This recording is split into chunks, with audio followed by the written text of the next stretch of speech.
Will buildings kill aggro? Let's find out. We're facing Fenxar, a German YouTuber and Twitch streamer who peaked at 1980 or so in Season 3. We're on the test server with a pre-release version of the mid-season 4 1.7.0 patch, which releases to you guys on Thursday, starring buildings. I wanted to play aggro here, so let's take our best aggro pack, which is the Steel Ball with Hound, Fortified Specialist. Now, do keep in mind, this is pre-release. It's not the final build, so values may change, balance adjustments may happen, and, well, we're going to have an unforgettable bug in round 4. Stick around, you're not going to want to miss that. Let's talk about buildings really quickly. First key concept to understand is that units is a keyword, and buildings are not units. Just like your own towers, buildings aren't affected by tower debuff, by plus ATK or plus hit points from tower or specialist. Our fortified specialist is giving us nothing. They aren't affected by temp range. They aren't affected by Wraith Degen Beam. Now, right away, you can see all the new buildings on this map. We've got walls, light turret, and heavy turret. Anti-armor turret is what it's called. Let me set up a quick aggro formation. We'll go offset left. One of the things we'll have to get used to is positioning. For example, right here, I want to place that crawler right where the turret is, but we're going to have to learn to adapt and adjust to that. Some of the positions on the board are taken up by the buildings. The walls are 4 stationary objects with just over 2,000 hit points each. They block movement and count as a target for weapons fire, but they don't draw aggro to them like a tower does. Unless a unit has to pass through them or nearby them, it will not engage. They retract when our units want to move through them. They remain up when opponents' units try to move through them. The light cannon turret has just over 3,000 hit points, enough to survive a missile strike, and it dishes out an 82 attack every 0.3 seconds, targeting both air and ground. So it's kind of like a stationary Typhoon turret with splash. The anti-armor cannon turret has over 3,700 hit points, and it does 2498 ATK every 2.5 seconds. Both turrets have a 140 meter range and a small splash radius.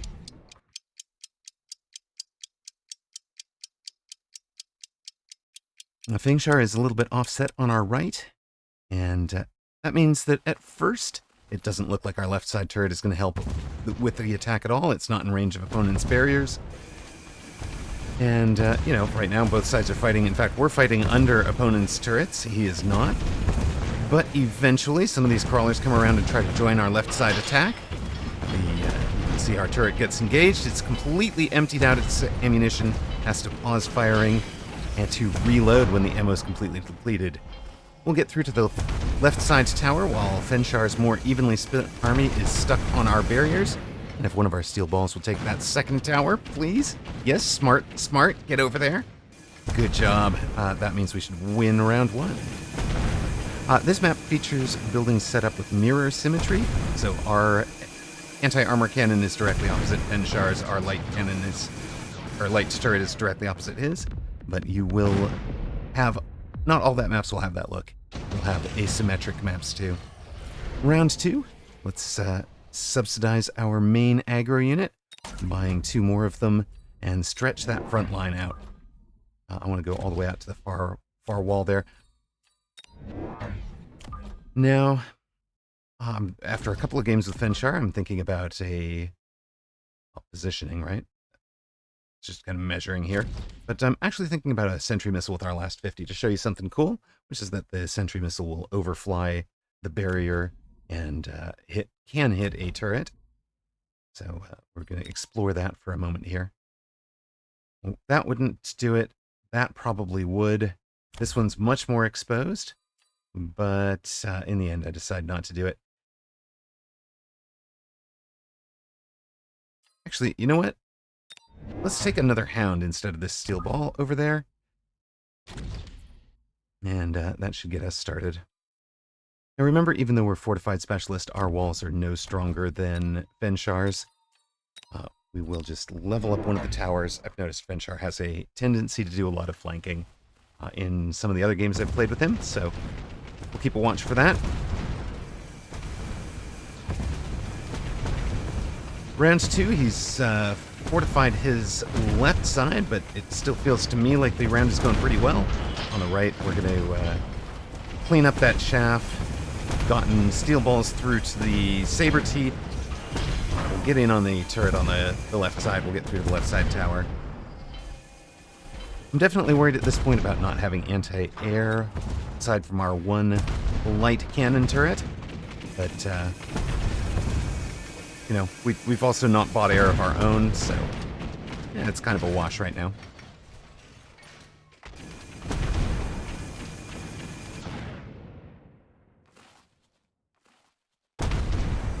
Round 1 to Amarok. Round 2 clearly going my way as well. And we're going to drop Fenxar down. Let's see, we dropped Fenxar down to about 3950. So you can see that aggro isn't completely DOA if we're able to win the first 2 rounds. It's just something we're going to have to adapt and redevelop strategies for. In the drop, I think about the Tarantula, but I'll actually take the Melting Point as a counter to all those sabers, including this one over here on the right that is leveled up. Yeah, that one is what we're going to line this guy up with. And this decision is actually what leads to that ludicrous bug in round 4, which you do want to stay tuned. Don't turn away. You do not want to miss that bug. It's hilarious. Fenxar, in fact, took these level 3 Phantom Rays, which I'm not thinking about. You can see I've just picked up some crawlers up front. I want to make sure those first Sabertooth volleys are going onto crawlers, not onto my steel balls. Fenxar hasn't picked up as much chaff clear as a normal Sabertooth player would play. He's just relying on the turrets to do a lot of the chaff clear for him. Get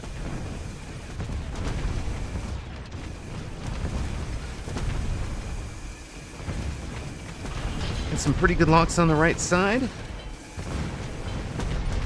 Fenxar has the level 3 Phantoms on the far left, so he's going to win that side.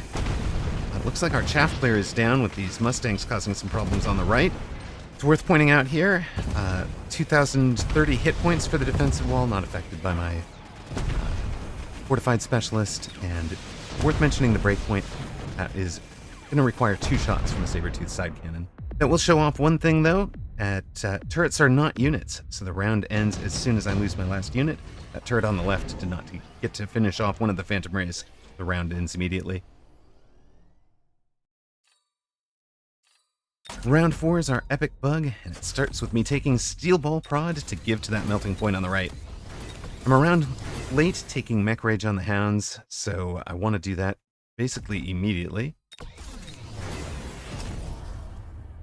We'll undo the levels. The Mech Rage is probably more important.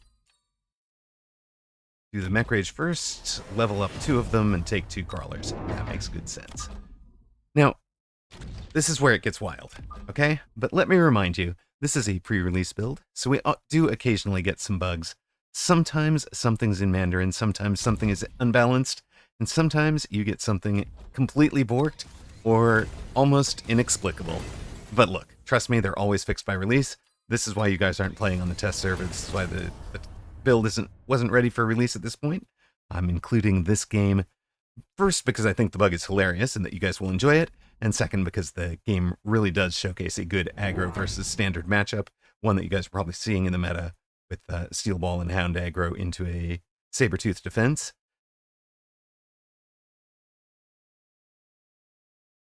So we're lined up. Let's see what Fenxar has taken.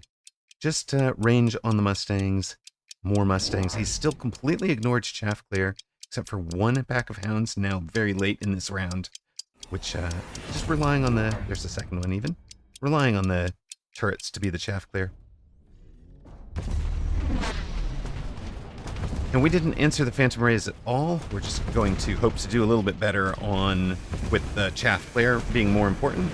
Either we lose the round by the Phantom Rays, or we can win the round and clean up with the Melting Point.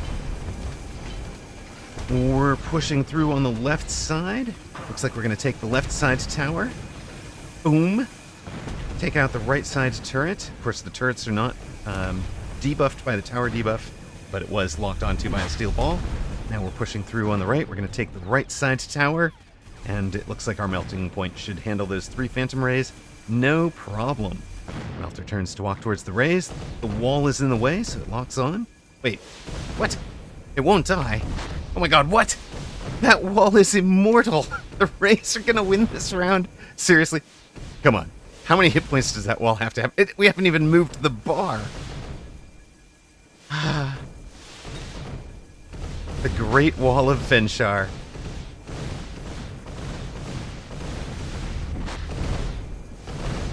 The legendary immortal wall.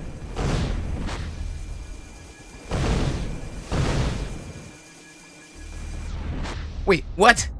What happened? All right, after reviewing the replay and submitting the bug, which ensures that this gets fixed, it's actually two different bugs, and hopefully they'll both be fixed in time. The first, of course, is the Great Wall of Fenxar not taking any damage, but the second is actually really funny. Melting Point has a 3-meter splash that almost never comes into play. Sometimes you hit a second fang, but nobody cares, right? This initial pre-release implementation of walls actually treated them as infinitely high, so that they'd block air units. The infinite height wall seemingly conducted the melting point's maximum of 30,000 DPS upwards along a perfect vertical column directly above it. Those poor phantom rays tried to fly directly through the beam to their death.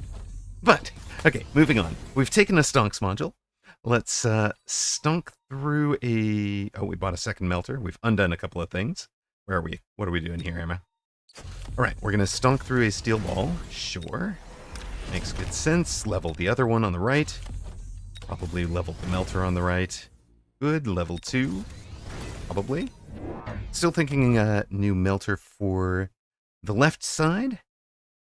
And then we've got 250 to spend. Looks like that one's a little bit further wide, where maybe it'll engage those phantom rays earlier. And we'll pick up, it looks like a Hound Shallow flank, and Hound Shallow flank left. Looks solid for what we see. But, yeah. Fenxar has taken 3 more packs of Phantom Rays. We didn't answer them. Now he's got 4 packs of them in range, so we're going to be in a lot of trouble for this round.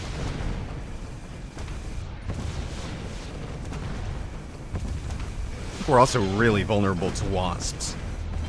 If he wanted to really reinforce into this, he could buy some wasps as chaff.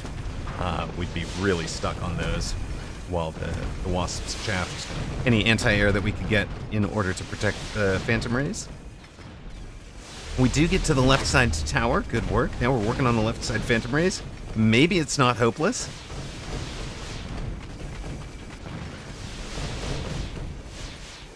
We even kill that left side level 3 Phantom Ray, but the Mustangs and Rays on the right are going to win their side. You kind of see how they ignore the wall. They're not targeting the walls, but they did target the walls when the walls were in the way of the Rays. The round could have gone better, but at least that immortal wall died.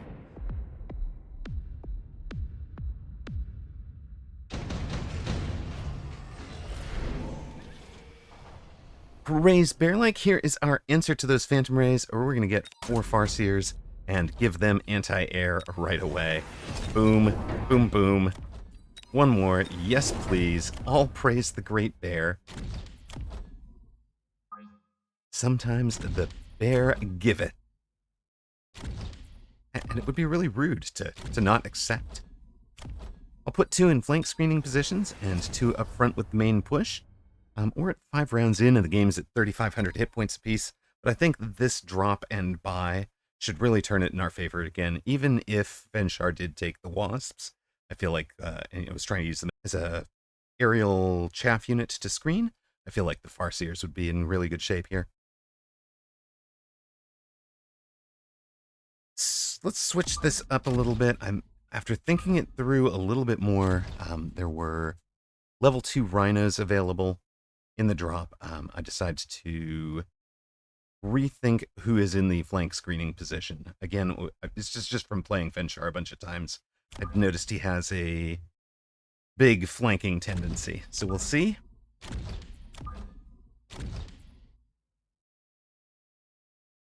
I mean, maybe that's him, and maybe that's just that I've been counting on the turrets as defense too much. But as you can see, Fenxar took the rhinos.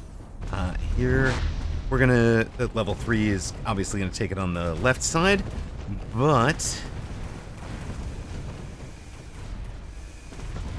we will learn that on the right side, you just can't count on a single heavy turret to handle a level 2 rhino all by itself. Even if you've softened the rhino up with a Farseer a little bit, boom, tower goes down, and during the tower debuff, all of a sudden our whole army collapses, and that is just going to be a pretty convincing round win for Fenxar. But again, that is not buildings being OP, that's Amarok leaving a vulnerability on the backside, covering one flank but not the other. Fenxar punishes me for it. Nicely done. Okay, time to shake off the Immortal Wall Bug and focus. Power system, the attacker always wants speed. We'll take a happy little Fang over here with a sentry missile. I'm going to line the sentry missile up with the radius of the turret rather than further out so that that rhino is in under the turret once it gets hit. Left side secure if we use a sentry missile to keep the level 2 rhino off of that Farseer. So, what next? We're actually going to armor our hounds because I think the Mustangs are doing pretty good work of them.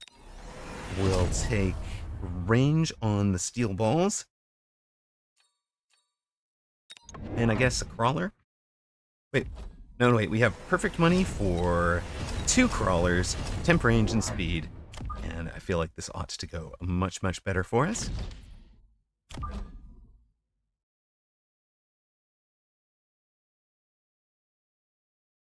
In fact, without the tower tanks, I think I'm actually expecting we should win this pretty hard. Without the backside tower problems.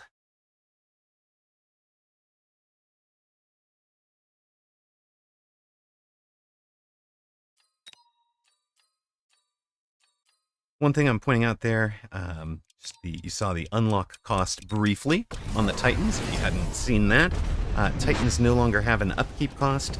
That has been moved to a much steeper unlock cost. It now costs $350 to unlock. So hopefully that will drop some of the late game Titan meta. Fenxar sold the left side rhino. We are holding on the right just enough to get it done this time. Range is making a huge difference for those steel balls. Our AA Farseers are cleaning up. Oh, wait. Uh-oh, the left side falls. We're just going to win on the right. Okay, great tower timing for us. Gets him in under the, gets him caught under the turret. It's down to just the level 4 Phantom Rays now. And, whew, just in time. That'll level those 2 level 1 Farseers for us. It's 2100 to 3070. Buildings or no, orbital is still orbital. Let's stonk into our... We actually get to stonk those guys a second time up to level 3. And we'll stonk that into the left side melting point. Let's take 4 shields, I would imagine, against the orbital.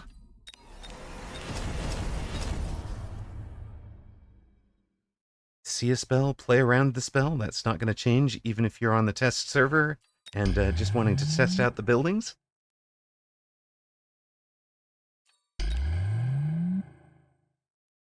Wait a minute, can we get away with 3? Yeah, maybe that lets us take this 5th Farseer. It's not going to be in under a bubble. If we guess correctly which side it is, maybe it won't be too vulnerable. Which side do we want to put to our orbital on, left or right? I think we'll put it on the left.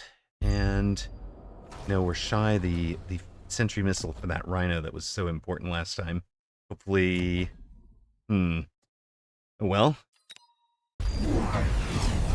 No, wait, he sold the rhino. Good. Uh-oh. No shields, Fenxar? And burst mode. So range, stealth, burst, phantoms. No shields, no barriers on the phantoms. That's a bold strategy, Cotton. Let's see how it works out for him.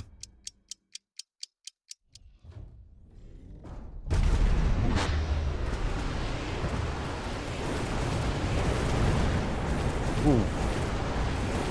brutal orbital over on the left, bringing down most of his chaff, several of his phantom rays, even landed on the turret. My goodness.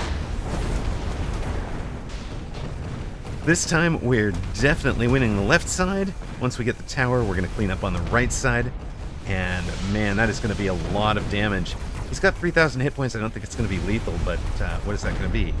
1250, 78. It's about 2,000, I think. 3070. Down to 880, so 2,200 damage. And I think we're in complete control. So, to be fair, no orbital this time. We'll take the advanced firepower.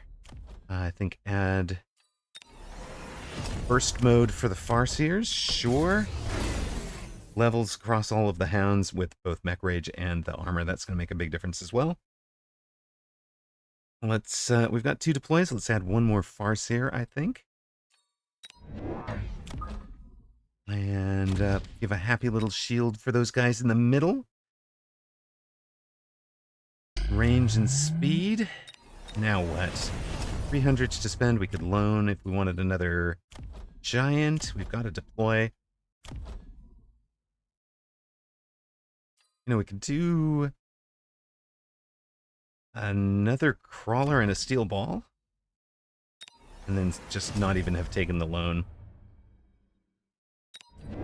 That's it.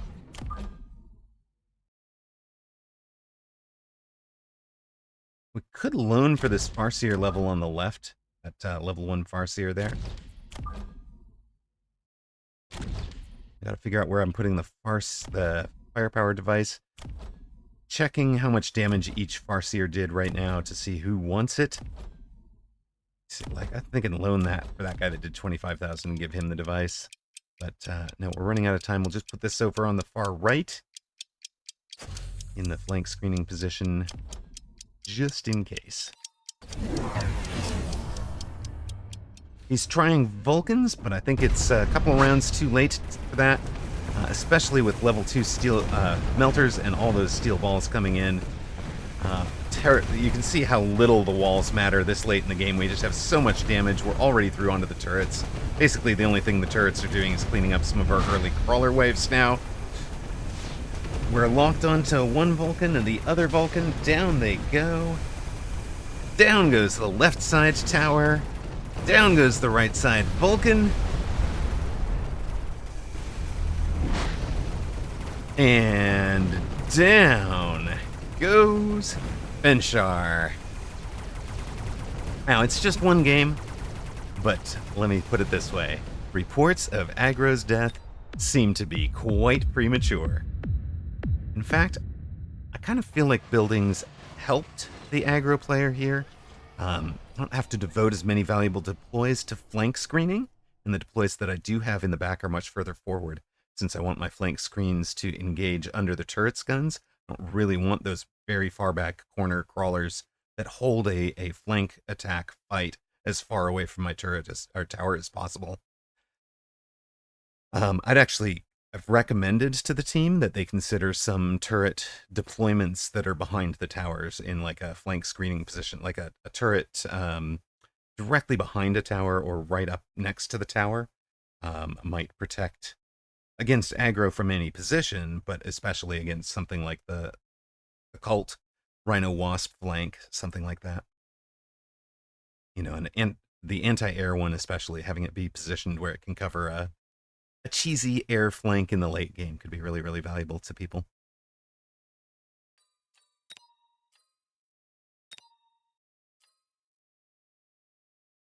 And plus 29 MMR gives us a lofty 207 MMR. Hey, don't laugh.